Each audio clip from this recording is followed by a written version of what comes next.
I remember when Deion Sanders left Jackson State to take the job at Colorado, and there was a lot of outrage from people who were at Jackson State and HBCU schools in general. Eddie Robinson Jr., after the game that they had when Deion Sanders went to shake his hand, and Eddie Robinson pretty much pushed Deion Sanders away. And for all intents and purposes, Eddie Robinson, sneaked this Deion Sanders and basically saying that he wasn't HBCU, that he was. And you had a lot of HBCUs chiming in and piling on and throwing dirt on Deion Sanders' name, calling him a sellout, calling him this, calling him that. But what they don't tell you is that school wasn't even hardly paying Deion Sanders, and that Deion Sanders was fronting his own money for different types of things that was going on at Jackson State. Deion Sanders' office even got robbed, and his son locker got robbed too when they were at Jackson State. So Deion Sanders leaves Jackson State to go to Colorado. Now, mind you, Colorado last year only won one game. 1-11 was their record last year. Also, the last time Colorado even did anything remotely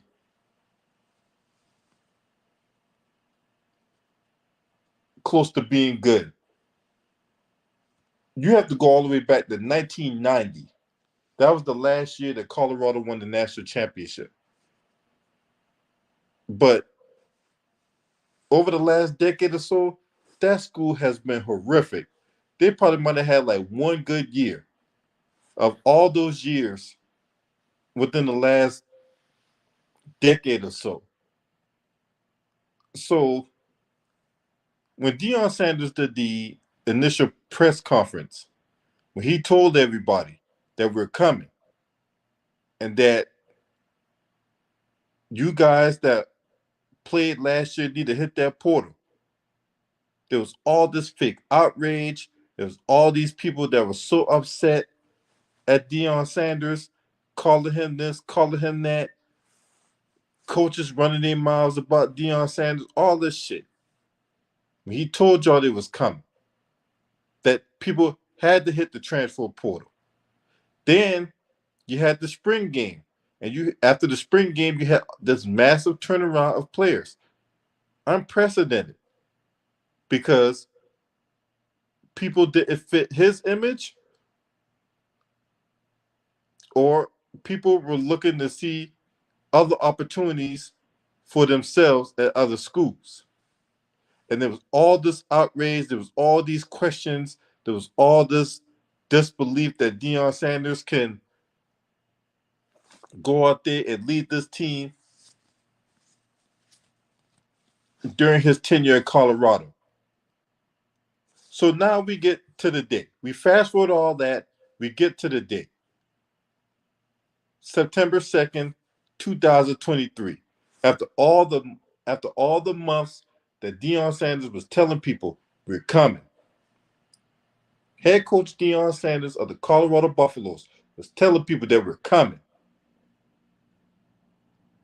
You had people laugh at him. You had people diss him. You had people questioning his credibility. You had other coaches questioning his credibility, that he didn't know he was doing. All that. All this talk about what Deion Sanders can't do, and well, this ain't HBCU, this you in the big boy leagues now. All that. We get to September 2nd, 2023. Is he worth the hype? Is a snake oil salesman? All that stuff people were saying about Deion Sanders. And what did his team do? If you bet Colorado today, Colorado was an underdog on the money line for betting. If $100 bet would have won you $800. Colorado was a 3-touchdown underdog today. Going into the game against TCU, Texas Christian University, a team that just came off a national championship appearance last year where they got their asses beat by Georgia, but still, they played the national championship game. They returned 11 starters from that team last year. 11 starters. And Colorado, with, with the team that Deion Sanders put together, along with his coaching staff, they go to TCU and beat TCU to the tune of 45-42. You had to know that Deion Sanders kept receipts. You had to know that he listened to all the chatter, all these naysayers, all these so-called experts that was out here prognosticating this man's downfall. Where they at now?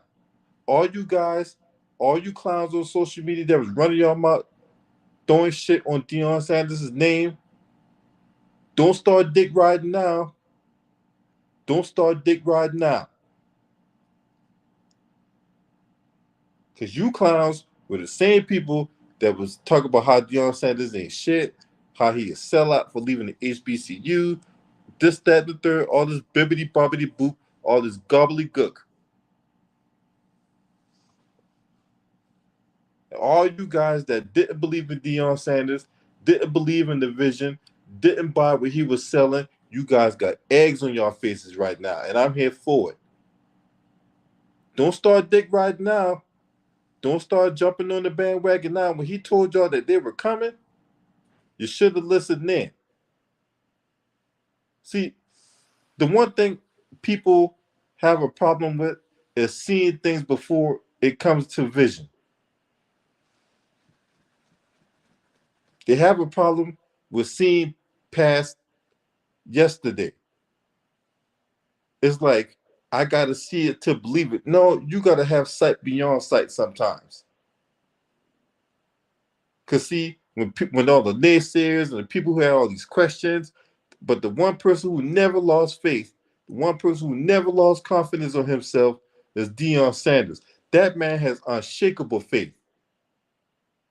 That man has some faith that will have you putting on pads and running through a goddamn on brick wall. His players played like they believe in Deion Sanders' vision. They came to play today. I wouldn't be surprised if that's one of the highest rated games on the weekend, if not one of the highest rated telecasts on the weekend, because people were itching to see what would happen with Deion Sanders. Because if Deion Sanders had lost that game, you would have had a whole bunch of naysayers and all these clout chasers and all these other people out here talking shit. Seeing that, yeah, see, I told y'all Deion can't get it done. I told y'all that. I told y'all that man was all smoke and no substance. Yeah.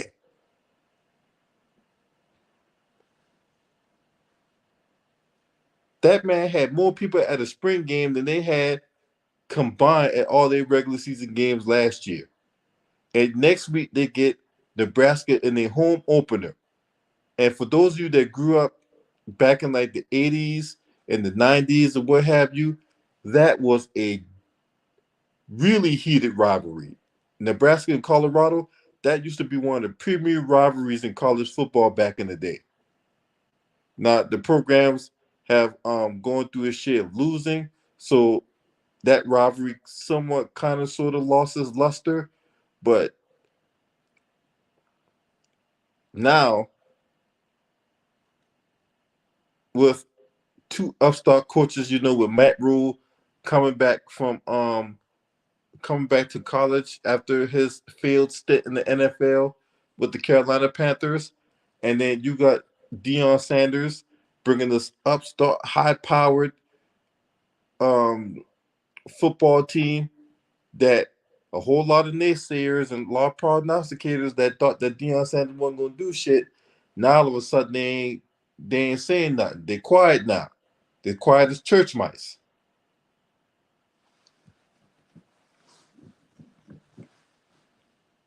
And he bring that team in there 1-0. I won't be surprised if they end up being ranked next week. When them polls come out on Monday, I wouldn't be surprised if Colorado cracked the top 25. This team was a 3-touchdown underdog going into TCU and they ended up beating the national runner-up in TCU today.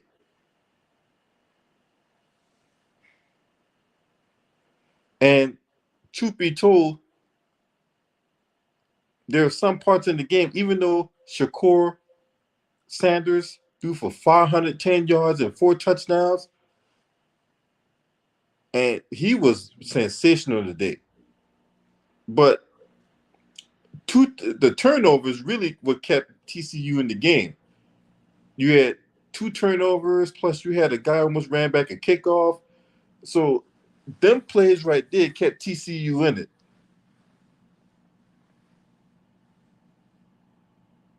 But yeah, what you guys got to say now that Deion Sanders pulled out that win at TCU? What y'all got to say now? All you people out there that was running your mouth, talking shit, throwing dirt on Deion Sanders' name, what y'all got to say now? Y'all ain't got nothing to say.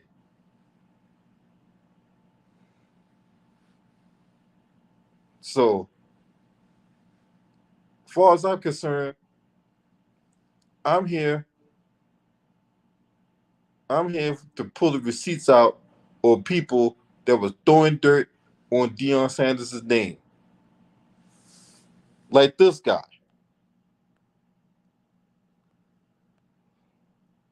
Who that guy? Who that coach? The Pittsburgh coach. The Pittsburgh Panthers coach.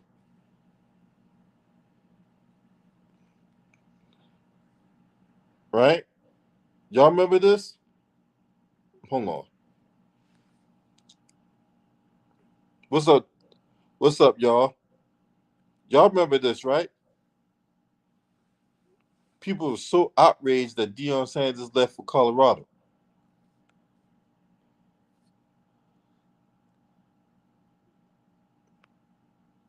Y'all remember this guy, Pat Narduzzi, for the Pittsburgh Panthers? Yeah, he was one of them ones out here running his mouth by Deion Sanders when Deion Sanders did that roster overhaul. Talk about it was bad for college football. Says who? This roster turn around every freaking year. Players leaving, players transferring. You know, guys want to set up bowl games because they don't want to get injured before the NFL draft. Deion Sanders chose to do it a different way, and people are mad about that.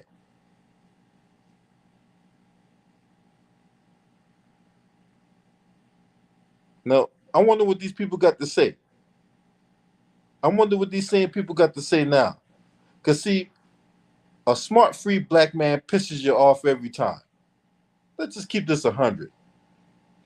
All you racists out there and all you guys that so butthurt about everything, and you always got something to complain about, a smart, free black man pisses you off every time.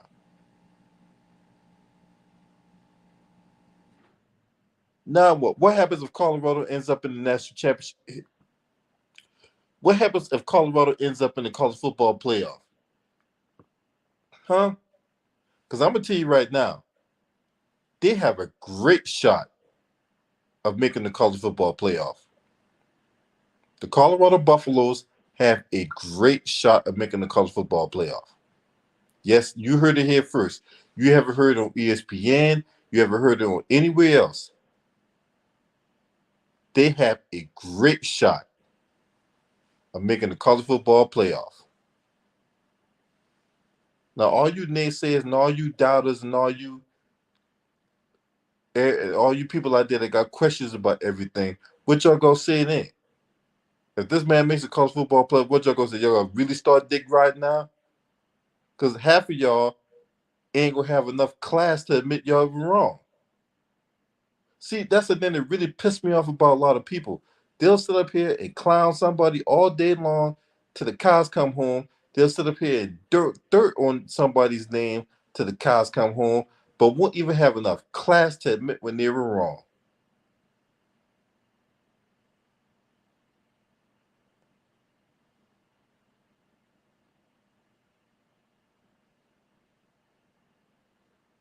That man has those players believing because it started with him.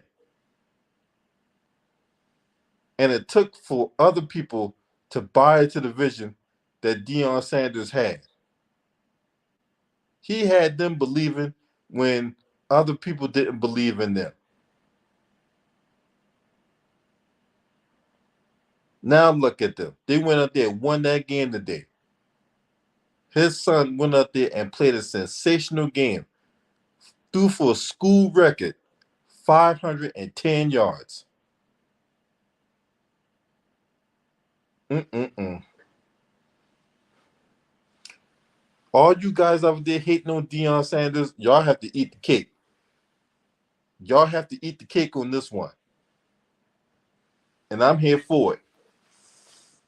So congratulations to Deion Sanders and his Colorado Buffaloes going to TCU and beating the team that played the national championship game last year to the tune of 45-42.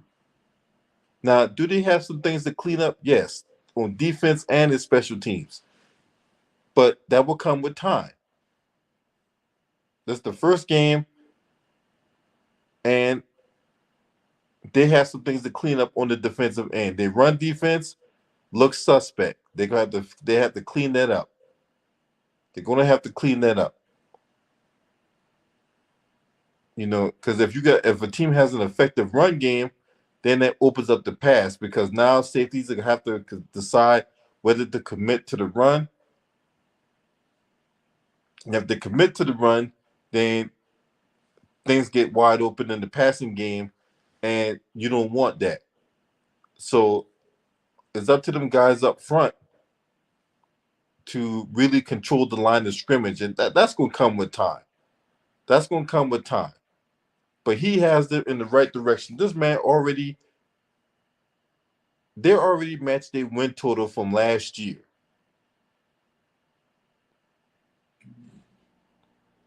They already matched their win total from last year in week 1. So I'm here for it. I'm here for it. I'm rooting for Deion Sanders because he told y'all they were coming. You didn't listen, then that's your problem. Period.